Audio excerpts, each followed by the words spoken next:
Los supervivientes de los campos de concentración aún recordamos a algunos hombres que visitaban los barracones consolando a los demás y ofreciéndoles su único mendrugo de pan. Quizá no fuesen muchos, pero esos pocos representaban una muestra irrefutable de que al ser humano se le puede arrebatar todo, salvo una cosa, la última de las libertades humanas, la elección de la actitud personal que debe adoptar frente al destino para decidir su propio camino.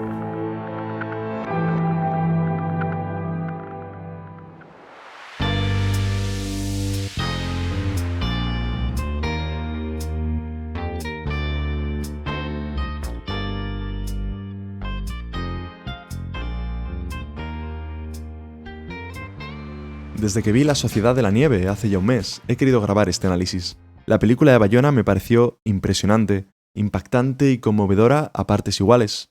Una película que hay que ver, sin ninguna duda. En mi caso, desconocía la historia de este accidente en la cordillera de los Andes y agradezco que a través de esta película muchos hayamos podido conocer este suceso, tan trágico y tan luminoso a la vez. Habría un montón de temas sobre los que podríamos hablar, pero esto es Paradoxa, un podcast sobre fe y espiritualidad. Y no cabe ninguna duda de que la fe y la espiritualidad atraviesan esta película de principio a fin. Una historia de fe, esperanza y amor, a prueba de montaña. En los próximos minutos me gustaría compartiros 4 ideas que han resonado de manera especial en mi mente después de haber visto 3 veces la película y haber escuchado diferentes entrevistas a los supervivientes. Así que sin más dilación, vamos al lío.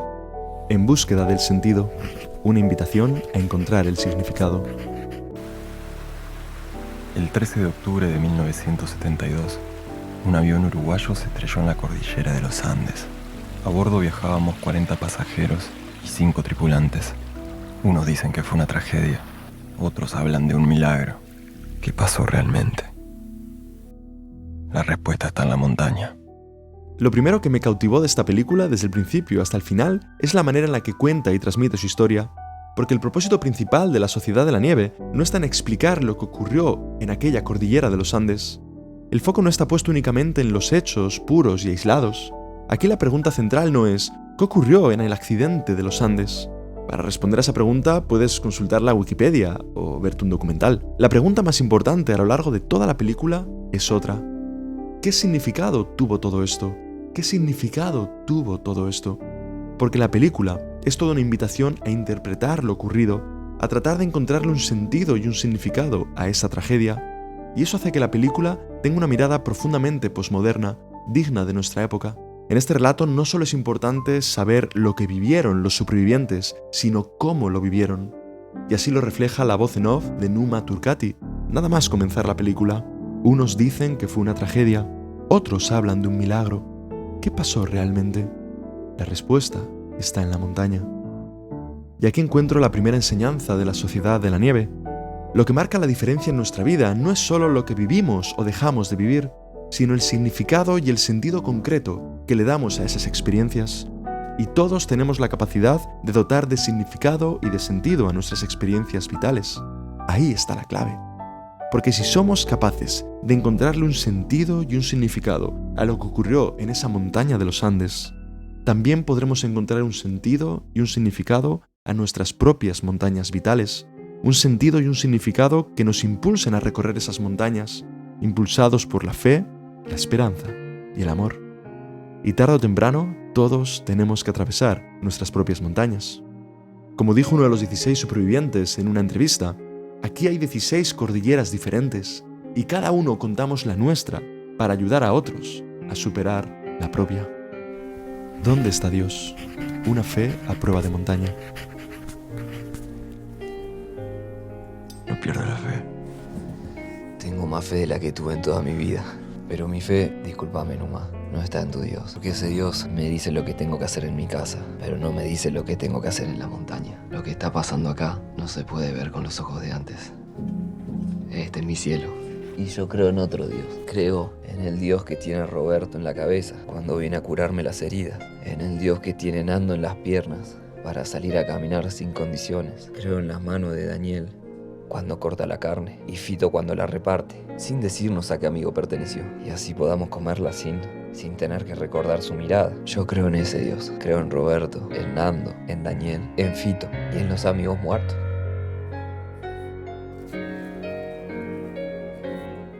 Esta conversación entre Numa y Arturo es posiblemente una de mis escenas favoritas y de las que más me hizo reflexionar. En este punto, la película adquiere un tono profundamente filosófico y teológico. ¿Dónde está Dios en medio de esta tragedia? ¿Dónde está Dios? No podemos olvidar que la mayoría de estos chavales no solo tenían en común el rugby, sino también su espiritualidad. Estos chicos eran cristianos, de tradición católica. Y este punto es fundamental para entender las luchas y los interrogantes que surgen en esa montaña. Estos chavales tratan de encontrarle sentido y significado a lo que están viviendo, con la ayuda de su fe, pero se encuentran con un pequeño gran problema. El Dios que conocieron en su casa no parece tener ningún sentido aquí, en medio de esa montaña que les golpea sin piedad. En una otra entrevista, uno de los supervivientes decía lo siguiente: la montaña era difícil de entender. ¿Por qué ese Dios tan magnánimo que habíamos conocido en el colegio, ese señor bueno de barba larga, nos estaba haciendo pasar por todas estas pruebas? Ver morir a nuestros compañeros, hacernos sufrir cada día más, salvarnos del accidente para luego tener que alimentarnos con nuestros compañeros, en la luz que nos sepulta bajo tierra. ¿Ese Dios magnánimo? ¿Dónde está? Muchas veces los creyentes creemos que tenemos todas las respuestas. Desde nuestra espiritualidad acomodada, juzgamos la realidad de manera categórica. Cómplices de una espiritualidad ciega, ignoramos la realidad que nos rodea, y ante el sufrimiento, el dolor y el sinsentido que experimenta nuestro mundo, aparecemos con nuestros eslogans y nuestras frases de manual. Pero cuando uno se topa con la montaña, todo ese paradigma entra en crisis, el suelo empieza a temblar y nuestros esquemas mentales se desarman y desmoronan, hasta que la burbuja estalla por completo.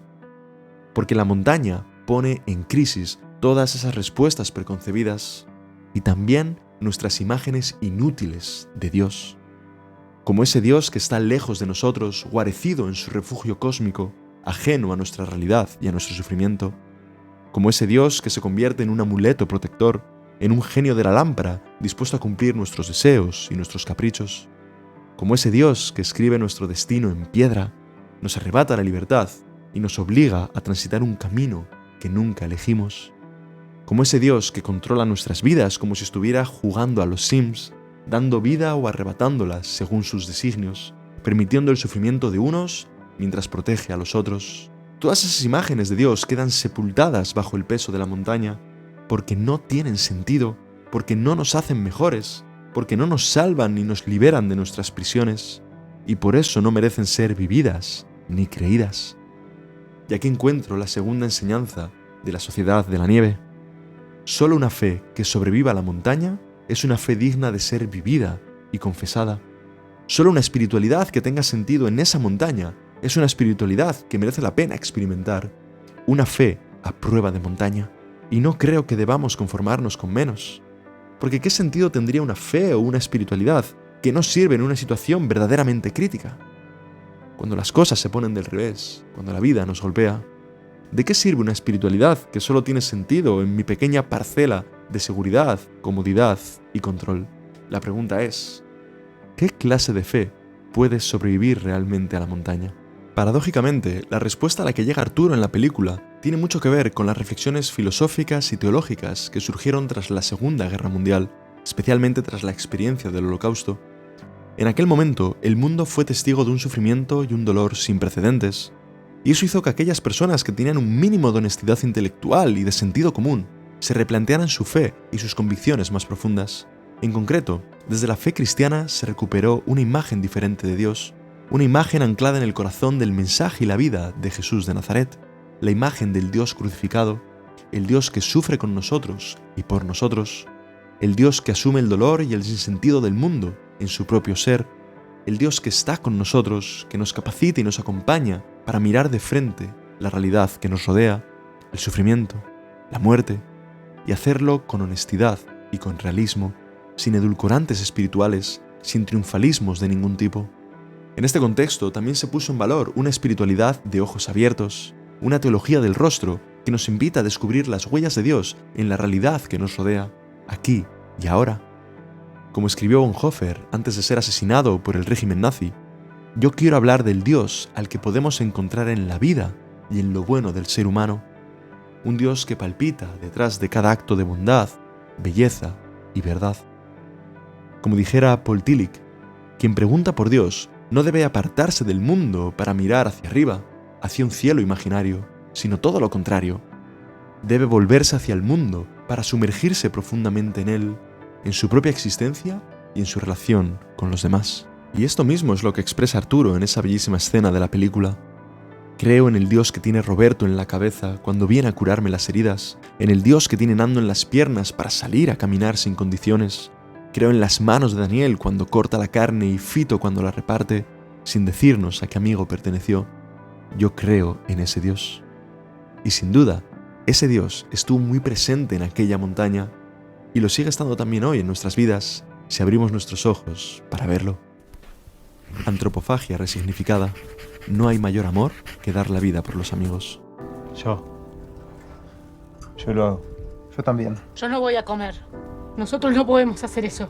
¿Legal comer un muerto? ¿No vamos a ir presos si lo hacemos? Sería como la donación de órganos. ¿Qué estás diciendo? Para que sea una donación de un órgano vos necesitas el consentimiento del donante. Marcelo, es un delito. Nosotros no podemos ir, agarrar y usar un cuerpo sin su consentimiento. Tenemos que comer nomás. No tenemos ese derecho. ¿Yo no tengo derecho a hacer todo lo que pueda para poder vivir? ¿Quién me va a sacar ese derecho? Hágase tu voluntad en la tierra como en el cielo. Danos hoy nuestro pan de cada día. Perdona nuestras ofensas, como también nosotros perdonamos a los que nos ofenden. No nos dejes en la tentación y líbranos del mal. Amén. Quiero que sepas que tenés mi permiso para usar mi cuerpo. Y sé que yo no voy a volver.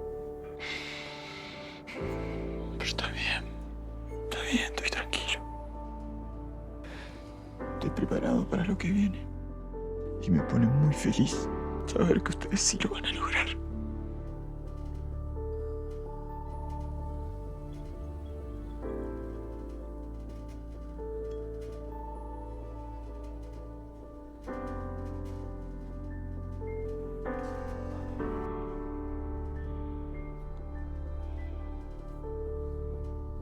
Gracias.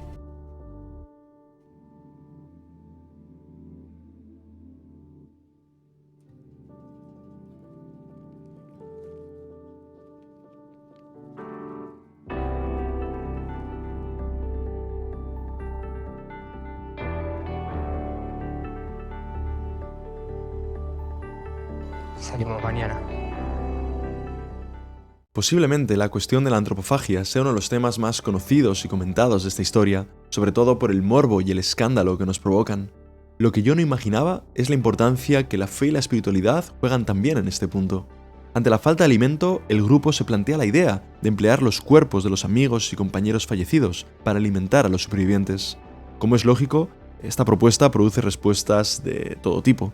Algunos acceden sin reservas, reconociendo que es la única alternativa para no morir. Otros dudan por las repercusiones legales que esto puede tener. Y otros se niegan rotundamente por sus convicciones morales y religiosas.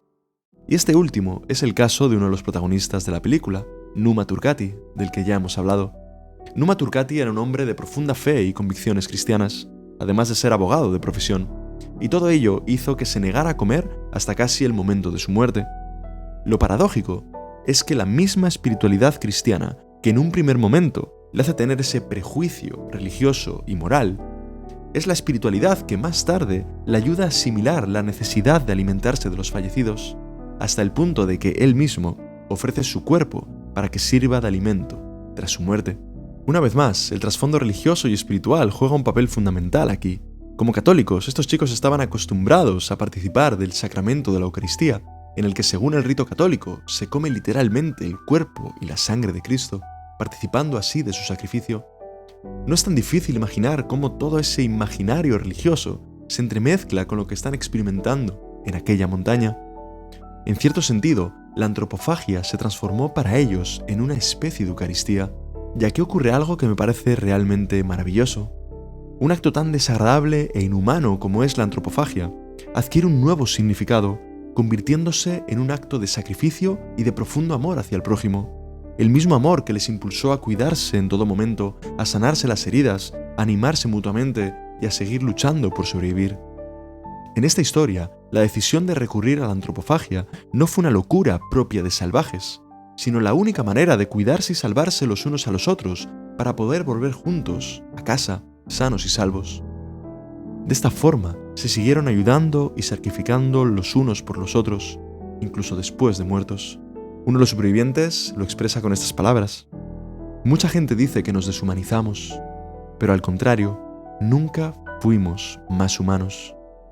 Y esta nueva mirada llega a su clímax tras la muerte de Numa, cuando sus compañeros abren su mano y encuentran una nota con las siguientes palabras: no hay amor más grande que el que da la vida por sus amigos.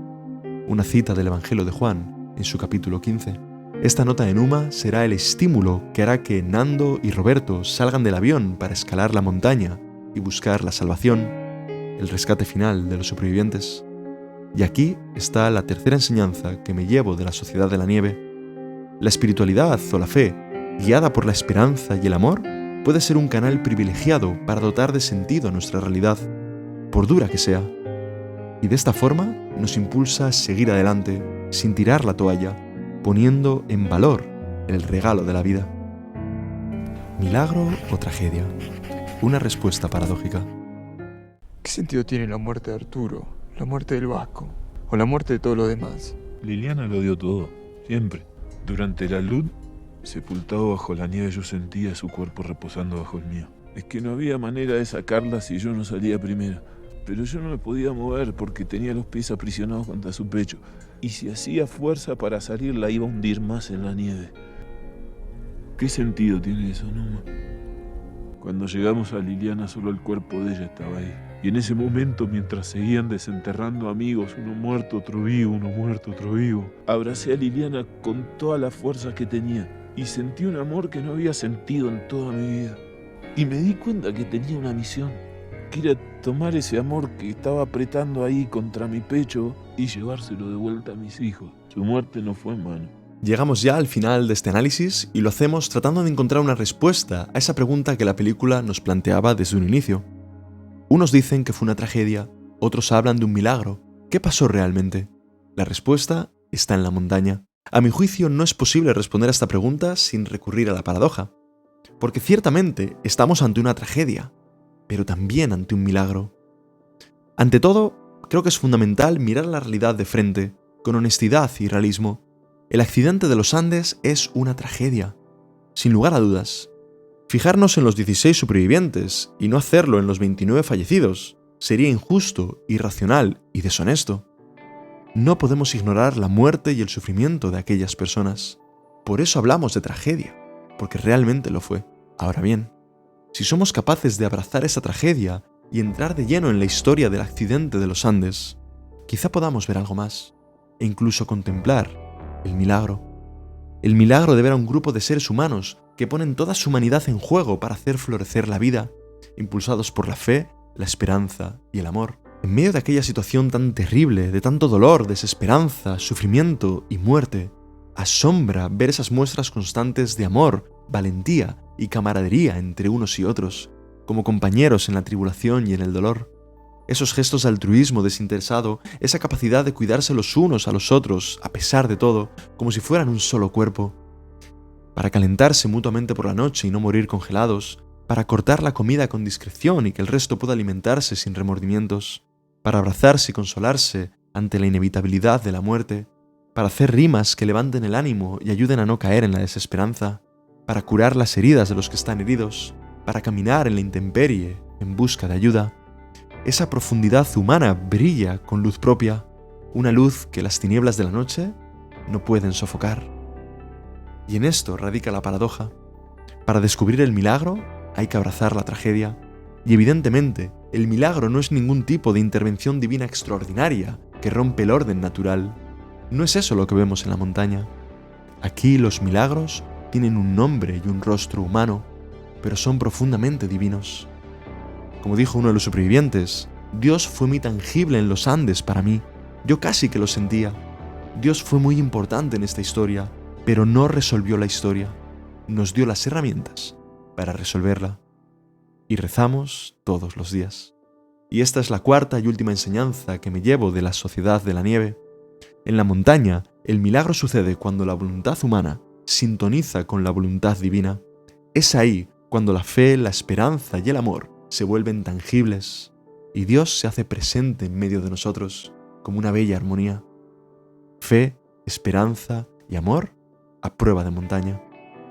3 virtudes hay que ahora permanecen: la fe, la esperanza, el amor. De todas ellas, la más grande es el amor. Si os ha gustado este análisis, os invito a darle me gusta y a compartirlo con vuestros amigos y familiares. Y si todavía no te has suscrito a nuestro canal, ¿a qué esperas? Imagino que algunos os estaréis preguntando dónde está Lain, mi compañero de batallas. No os preocupéis, que no nos hemos separado ni nada parecido. Volveremos con nuevos episodios para el podcast, pero es verdad que este año, por cuestiones de agenda y de trabajo, nos va a resultar un poco más difícil juntarnos con la misma periodicidad de antes. Así que bueno, este tipo de vídeos son una buena alternativa para seguir ofreciendo contenido. Dicho esto, me despido. Gracias a todos por vuestro apoyo y vuestra confianza y nos vemos pronto. Y recordad, esto es Paradoxa, donde la tensión tiene su lógica.